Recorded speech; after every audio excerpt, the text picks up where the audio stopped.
All right, welcome back, guys, to another episode of Talking Tridents, a Mariners podcast. We are back another week right after the Detroit Tigers series sweep, huge series for the Mariners. What are your reactions after that series? I didn't think they would win a single game after the Yankees series, to be honest. It was just a complete shift, and the people were pitching well. Even though we gave up like 7 runs in one game, four today, we were scoring a bunch of runs. Was it like 33 runs for the series? You really can't ask for anything else from this team after that Yankee series. Going into the All Star break at a 3-3 road trip is way better than we expected. I was thinking 2-4 or worse. So I'm really happy that happened. Julio, Randy driving this offense, that was really good to see. Yeah, like you said, I have a couple points from this past road trip. So, starting with the Yankees series, I'm still more mad about losing that last game than I am happy about getting the sweep of the Tigers, to be honest, just That was because rough. that was rough. And I know it sounds stupid, but I think that one win, we talked about it so many times, those games just like that are games we need to win. And it's Hmm. happened now multiple times where at the end of the season, it's going to Twitter matter. was going crazy with the Mariners memes. I saw one that said, "This is the worst game of the season." And it's like the worst game of the season so far from the season. So Yeah. that It- that was literally all of us fans. It was just that was a rough game, really rough yeah. game. But it was good to see those boys bounce back and get the next three. Yeah, it's great. The sweep was super surprising to me. Like you said, we scored a lot of runs, but we also gave up a decent amount of runs. Like the Oh game yeah. yesterday, we scored 15 runs, but they scored what, seven, I think. Hmm. And so, yeah, if we're scoring runs like that, we're gonna win every game. I mean, Every game. so, but our pitching staff is still giving up runs, and our offense isn't consistent enough to be scoring that many runs every Hmm. game. But hey, it was a great series. Super happy with what I saw. Julio, 3 straight games with a home run. And Uh, the one today was a screamer the opposite way. it We was, haven't seen yeah, him hit a opposite field hit like that in a minute. It's been yeah. a while. It looked like a line drive, like single or double off the bat, Oh, and for sure, yeah. But he's yeah, just so strong. The exit velocity was it just kept flying. yep. So that's good to see. Everyone was hitting this series, and yeah, I mean, yeah. So we're going Yeah, into the big, break, big. coming off a sweep, which is great. I've always said that you need four offensive players to be in a good hot streak to really make a difference on your team. We've Hmm. seen Cal's consistency all year. JP's had his moments. Randy's really coming around. If we can get Julio going too, we have a chance to see a really good stretch at the end of July, early parts of August. I think Yeah, that's the key for this next month and a half, is having four guys on your lineup that are just consistently doing amazing. Randy's hit like 9 home runs in 2 weeks. yeah, I crazy. mean, it's Hit- crazy. Cal Yeah, Raleigh has six home runs in his last 6 hits, so yeah. He's a home run or nothing right now. home run or So nothing. he Yeah, had two, hopefully. he had two more this series. So he's tied, Mhm. or Just shy. He was one. just one Sorry, shy. one. Yeah, one home Yeah, run shy of Barry Bonds' record. So and we're at the half now. So truly a historic run, though. I mean, yeah, we could legitimately see a 60 home run season by a Mariner, and I've never seen that from what I can remember. I mean, Ken Griffey did it when I was young, but I don't remember that. yeah, So exactly. So they're playing some special ball right now, and it was good to see Munoz and Brash get out of the situation the last 2 days as well. yeah, right after they blew the Yankees game. Yeah. But So hopefully, I mean, moving forward, we have Cal Raleigh in the home run derby tomorrow. yep, I think it'd be fun if we made like a prediction of where he would end up. Personally, I don't think he's going to win the whole thing. I just think there's going to be a moment where someone just takes it away. Kind of like with how Vlad did against Julio a few years back. yeah, I think we're going to see Cal in the top four. I don't think he's going to quite make it to the finals, but definitely the semifinals. So I think he'll win the first round and then lose in the second round. yeah. So who do you think's gonna win? Do you have a prediction of who you think's gonna Well, win? I Or was gonna say Acuna, but he just dropped out. oh, he did? Yeah, Oh, I didn't see that. I think it's because he's Matt headed to Olson's taking I, over for him.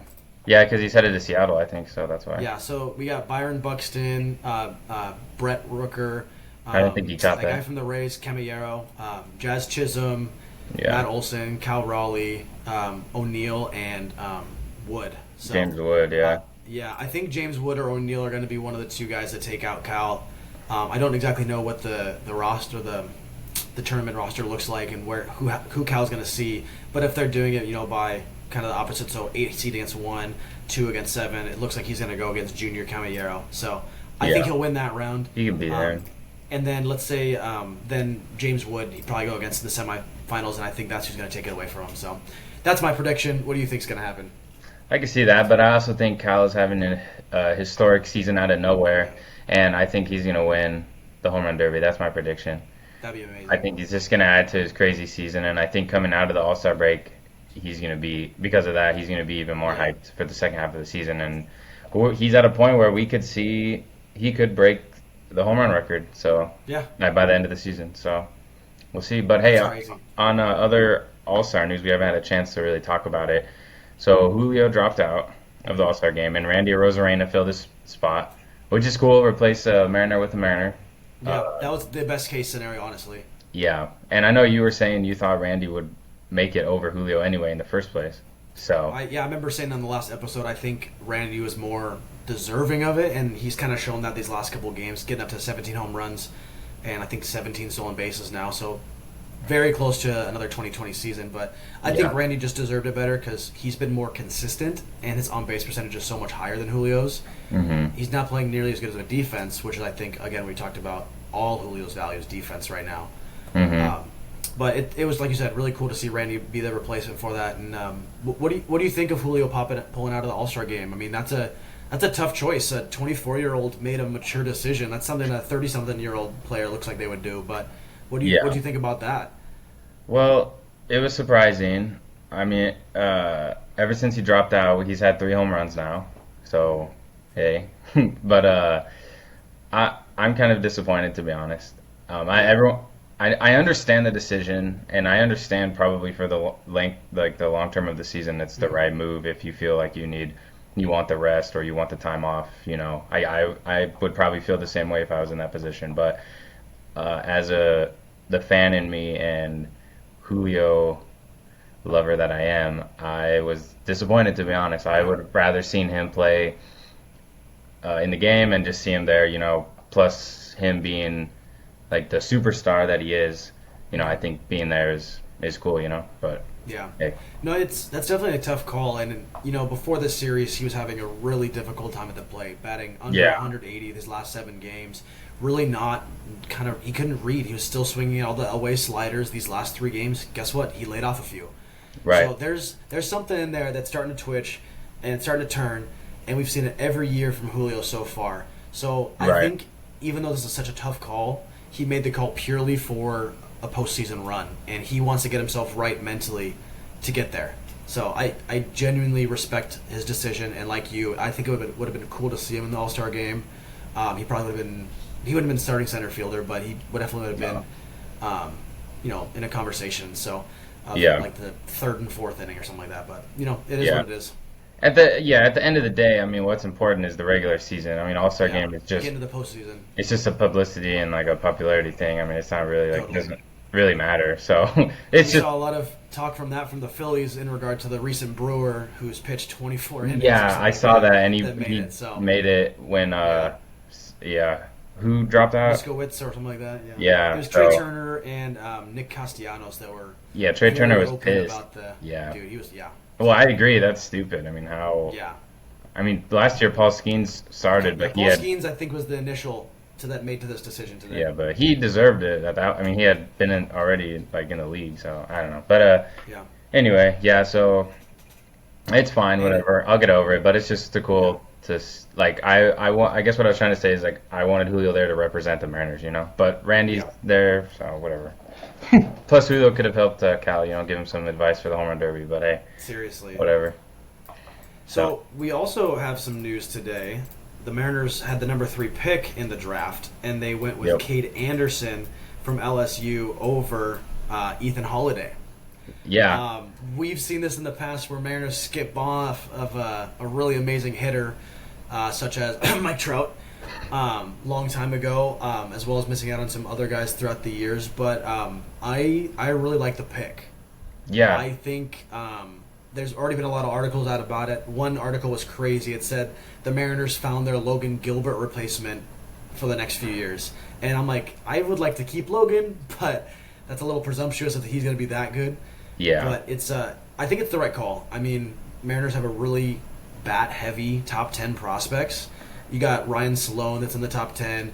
Sinji's in the top 10. I think Anderson immediately enters the top 10 for our prospects as well. I really like the pick. His team won the World Series. He threw 17 innings with only 1 run given up. I think it was a great pick, and we desperately need a lefty coming up soon. So, what was your thought on that, and who he was drafted over and behind? Yeah, I agree. I think that was a great pick. I think he was the best pitcher available in this draft Yeah. class. So getting him is huge, and I understand the frustration of drafting a pitcher over a batter, but look at the Mariners' history. We develop pitching a lot better than we develop hitters historically, and it seems like most hitters that come out of the Mariners organization as prospects end up being busts. So, As you're saying, as hitters, correct? yes, hitters, yeah. Yeah, But pitching, we develop a lot of great pitchers. I mean, look at almost our whole rotation, other than Luis Castillo, Yeah. has been developed and drafted by the Mariners. So, And decently quick, too. I mean, Yeah. I know that all 4 of them, that's being Miller, Wu, Kirby, and Gilbert, were all college arms that made it into the majors within the first, 3 or 4 years? yeah, So, even I mean, we could less genuinely than see that, Anderson honestly. by what? That'd be 2028? So, Yeah, potentially even less. But I like this pick too because Yeah. there's been a lot of talk about the trade deadline approaching and what the Mariners are going to do. And there's been a lot of talk about trading a pitcher, arm out of our rotation, or trading prospects away, and then depleting our, amazing farm system. Well, we just replenished Yeah. a top pitcher already, and if we do trade away someone, we got him now in the wings. So I mean, is there I like do you it. see a potential for him coming up as quick as like someone like Skeens did, where Hey, they're he's from the pitching end of next year? I mean, that'd be insane. Hey, they both went to LSU, so I mean, There you maybe. go. Some comparisons. Yeah. He's I, the I don't lefty version. I don't yeah, I don't know about next year, but I could see within the next couple years if we need an arm or if he's just that good. I could see Or that we go for to sure. Logan Evans and Hancock, and they're an easy replacement in 2-3 years. Not even 2 years from now. We could be Yeah. like, hey, Anderson's ready to go. So Right, and if we did, so let's say we do trade away a current pitcher, a current piece of our rotation, Emerson Hancock or Evans is a good right now replacement, but say they don't do as well as we hope in the long run, or with a longer starting position they're not performing as well, then we have him now that maybe next year or the year after that he could be called up. So it's just a good a great option for the Mariners to have, honestly, I in agree. the rotation, and it gives us It just looks- another replacement piece for completing some trades, which I think we need to do at this deadline. So I want to talk about one more thing before we get to trades, because I know you and I have a lot of opinions on these trades coming up. Because the Yeah. Mariners are going to be active after a 3-3 road trip against some really good teams. We will be active. we have to be. Looks like in the compensatory round A, the Mariners drafted Luke Stevenson out of North Carolina, a 4-year senior catcher. I think that's noteworthy because I think this means Harry Ford will be traded in the next few weeks.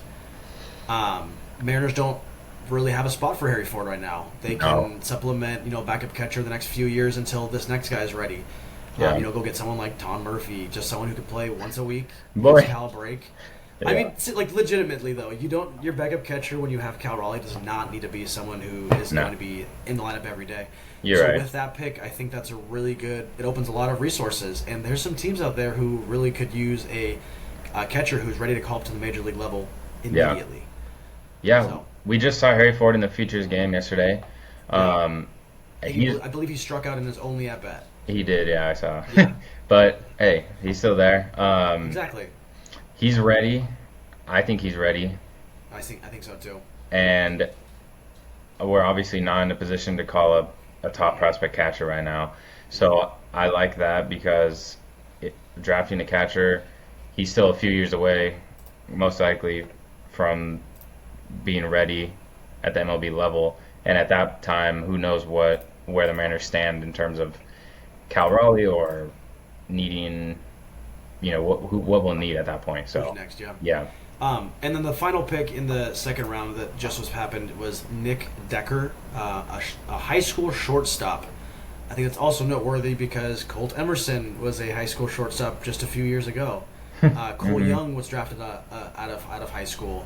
A lot of these players we have coming up the system are not too far off of what this draft class will be. So I think these three picks alone give the Mariners a lot of flexibility at this trade deadline to go out and get the bats. Yes, the bats. Maybe even a pitcher if they decide to trade on a premium pitcher. Yeah. But with that, thank you for watching Talking Tridents, a Mariners podcast. It'll be exciting to see Cal Raleigh in the Home Run Derby tomorrow. So we'll see you guys next week. Yep.